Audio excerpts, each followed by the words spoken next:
चंदन एक पढ़ा लिखा नवयुवक है जिसे प्यार से उसके सब दोस्त चंदू कहते हैं। उसकी अभी शादी नहीं हुई है। वह पीसीएस के एग्जाम की तैयारी कर रहा है। एक बार ऑनलाइन प्यार में वह धोखा खा चुका है। उसके पास एक फ्रेंड रिक्वेस्ट आई। वह बहुत खुश हो गया और बोला, अरे वाह, कितनी ब्यूटीफुल गर्ल है। मेरे तो भागे खुल गए। मैं तो इसी लड़की से शादी करूंगा। वह उससे प्यार करने लगा। चंदू उससे बातें करने लगा और बातें करते करते दोनों एक दिन मिलने के लिए गार्डन में आए, जहां चंदू उस लड़की को देखकर शॉक्ड रह गया। अरे, ये मेरी फेसबुक वाली हेमा मालिनी है या फिर ताड़का है? वो लड़की बेहद ठिगनी और बेहद बदसूरत थी, जो ढेर सारा मेकअप लगाकर आई थी, जो दूर से ही चमक रहा था। तब से चंदू बहुत सावधान रहता है। उसके बाद वह अपनी क्लासमेट तान्या को प्यार करता है। तान्या भी उससे बहुत प्यार करती है और वह भी पीसीएस की तैयारी कर रही है। लेकिन चंदन के पेरेंट्स उनकी शादी करने के लिए तैयार नहीं हैं, क्योंकि तान्या के पापा एक प्राइवेट जॉब करते हैं, इसलिए वह ज्यादा दहेज नहीं दे सकते। जबकि चंदन के माता पिता एक लंबी रकम लेकर उसकी शादी करना चाहते हैं।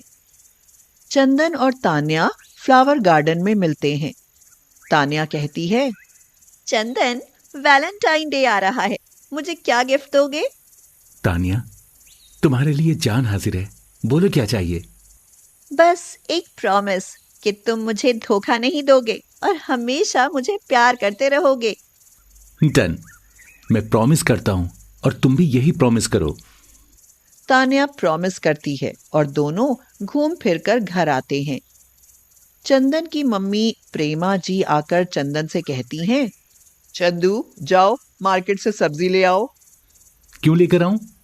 मेरा किसी को ख्याल है? मेरी तो कोई बात नहीं पूछने वाला। कौन है मेरा इस दुनिया में? शादी तो आप होने नहीं देती।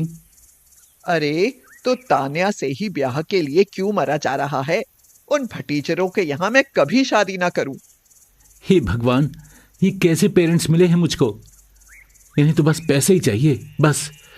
मेरे इमोशंस का इन्हें कोई भी ख्याल नहीं। बस कैसे ना कैसे मेरी जॉब लग जाए, उसके बाद फिर देखता हूं। चंदू के पापा रोशन जी प्रेमा जी से कहते हैं, अरे भाई, दोनों लोग अपनी झिकझिक बंद करो और लाओ मुझे चाय और अखबार दो। रोशन जी चाय पीते हुए अखबार में खबर पढ़ते हैं। फेसबुक के माध्यम से विदेशी युवती को भारतीय युवक से हुआ प्यार, भारत में आकर की उससे शादी। अब रोशन जी दिन रात फेसबुक और इंस्टाग्राम पर एक्टिव रहने लगे। रोशन प्रेमा जी से बोले, विदेश में रहने वाले सभी दोस्तों की रिलेटिव लिस्ट अपनी फेसबुक और इंस्टा पर ऐड कर ली है। अगर यहां से किसी लड़की से चंदू की शादी होती है तो बल्ले बल्ले, तगड़ी रकम मिलेगी और लड़की भी अप टू डेट पढ़ी लिखी मिलेगी।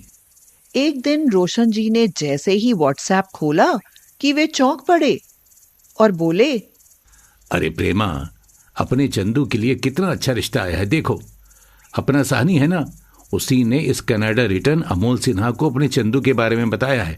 देखो, ये उसकी लड़की है, नैन्सी। वाह, किस्मत खुल गई। कितनी सुंदर लड़की है। हम तैयार हैं, उनको बता दो। अभी हम उनसे बात करते हैं। रोशन जी अमोल सिन्हा जी से बात करते हैं। अमोल सिन्हा कहता है, देखो भाई साहब, हमें यहाँ और मोहलत नहीं है। हमारा वीज़ा ख़त्म हो रहा है। हम अपनी लड़की की इंडिया में शादी करना चाहते हैं। यहाँ का कल्चर हमें पसंद है। अपना देश है, इसलिए 8 दिन के अंदर ही अंदर हमें शादी करनी होगी। हम 5 करोड़ दहेज में देंगे, कार देंगे और करोड़ों का हमारा घर है। ये हमारी अकेली बेटी है, सब कुछ उसी का तो है। रोशन जी खुशी के मारे उछलने लगते हैं और कहते हैं, डन, मुझे मंजूर है। लेकिन भाई, अपने बेटे से भी तो पूछ लो। वैसे तो हमने उसे देखा है, हमें पसंद है। अरे लड़का हमारा हमारे कहने में है। ठीक है, तो फिर हम कल ही आकर उसका लगन कर देते हैं। हाँ हाँ, बिल्कुल। जैसे ही चंदन आता है, यह खबर प्रेमा जी और रोशन जी उसको सुनाते हैं, जिसे सुनकर चंदन भड़क जाता है और वह कहता है, ये कैसे हो सकता है? मैं तो तानिया से शादी करना चाहता हूं और उसी से करूंगा। ठीक है, तो फिर तुम तानिया से शादी करो और हम दोनों इस दुनिया से रुखसत हो जाते हैं। यह कहते हुए रोशन जी पहले से ही लाई हुई एक नकली जहर की शीशी से जहर एक कप में डालकर प्रेमा को देने लगते हैं और एक कप अपने लिए तैयार करते हैं। यह देखकर चंदन डर जाता है और कहता है, प्लीज आप ऐसा मत करें, मैं शादी करने के लिए तैयार हूं। ऐसा सुनकर प्रेमा और रोशन एक दूसरे की ओर देखकर मुस्कुराते हैं। उसी रात चंदन ने तानिया को फोन किया और कहा, तानिया, मुझे माफ कर दो, मेरे पेरेंट्स मेरी शादी कर रहे हैं। अगर मैं ये शादी नहीं करूंगा तो वो सुसाइड कर लेंगे। ऐसा कहकर उसने शुरू से आखिर तक की पूरी कहानी तानिया को सुना दी और अपनी होने वाली बीवी नैन्सी और होने वाले ससुर सिन्हा का फोटो भी भेज दिया। तानिया ने कहा, अब हम किस्मत के आगे मजबूर हैं तो क्या कर सकते हैं। जैसा तुम्हारे पेरेंट्स कहें तुम वैसा ही करो। 5 दिन बाद चंदन और नैन्सी की शादी हो गई। फेरों के बाद जैसे ही नैन्सी का घूंघट खोला गया तो सब चौंक पड़े। ये नैन्सी की जगह तान्या थी। सब शॉक्ड रह गए कि यह चमत्कार और जादू कैसे हुआ। तो तान्या ने बताया, यह तो मुझे पता था कि चंदू के पेरेंट्स पैसों के लालची हैं, लेकिन मुझे यह नहीं पता था कि यह बेवकूफ भी हैं।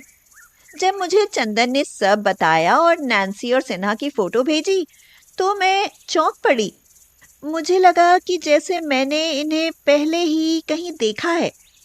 तब मुझे याद आया कि न्यूज़पेपर में एक बार मैंने उनके बारे में पढ़ा था कि यह दोनों पक्के ठग हैं।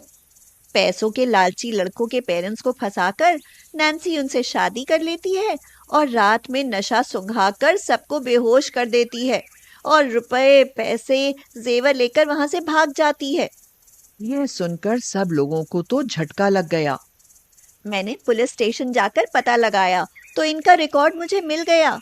तो मैंने इनके बारे में पुलिस स्टेशन को सूचना दे दी। मैं नैन्सी की सहेली के रूप में उसके मेकअप रूम में आई और इंस्पेक्टर किरण की मदद से घूंघट में मुझे बिठा दिया गया। नैन्सी और सिन्हा को उसी रूम में बंद कर दिया गया। अब उनको पुलिस स्टेशन ले जाया जाएगा। नैन्सी और सिन्हा की पोल खुल गई। उनकी कोई प्रॉपर्टी नहीं थी। वे केवल ठग थे और लोगों को शादी के झांसे में लाकर उनसे शादी करते थे और उनका माल, जेवर, रुपया, कैश लूटकर भाग जाते थे। अब शादी तो हो गई, पर रोशन और प्रेमा जी सदमे में आ गए। उन्होंने तान्या से कहा, बेटी मुझे माफ कर दो, हमारी आंखें अब खुल गई हैं। तुमने हमें लुटने से बचा लिया। तान्या और चंदू बहुत खुश थे। तान्या ने चंदू से कहा, हमारा एक दूसरे के लिए वैलेंटाइन गिफ्ट यही होगा कि हम अपने एग्जाम को क्लियर कर लें। दोनों ही मेहनत से जुट गए और जब एग्जाम का रिजल्ट आया तो दोनों ही पास हो गए थे। इस बार का वैलेंटाइन डे दोनों ने जोरदार पार्टी देकर मनाया और कश्मीर घूमने के लिए निकल गए। ट्रेन का रिजर्वेशन था। सामने की सीट पर एक युवा लड़का बैठा हुआ था। वह फेसबुक चला रहा था और उस पर ऑफर आ रहा था कि हमारी एक ही लड़की है जिसकी करोड़ों की संपत्ति है। अगर आप शादी करने में इच्छुक हो तो कृपया हमसे संपर्क करें। भाई साहब, वैसे एटिकेट्स के हिसाब से हमें बीच में तो नहीं बोलना चाहिए, लेकिन अगर आपकी कोई फ्रेंड है जो आपको पसंद करती है, आपसे प्यार करती है, तो आप उसी से शादी करें और इन ऑनलाइन शादी के चक्कर में ना पड़े। हमारी तो आपको यही सलाह है, क्योंकि हम खुद इस चीज से भुगत चुके हैं। वह लड़का चौंक कर तान्या की तरफ देखने लगा। फिर वह चंदू से बोला, ये आपकी वाइफ है? चंदू ने बड़े गर्व से बताया, हाँ। आप बड़े लकी हो जी, जो आपको ऐसी अलबेली और सुंदर वाइफ मिली। सचमुच मैं भी इसी चक्कर में पड़ने जा रहा था। Thanks and enjoy your happy journey. अगले स्टॉप पर वह उतर गया। चंदू और उसकी अलबेली दुल्हनिया एक दूसरे की बातों में खो गए।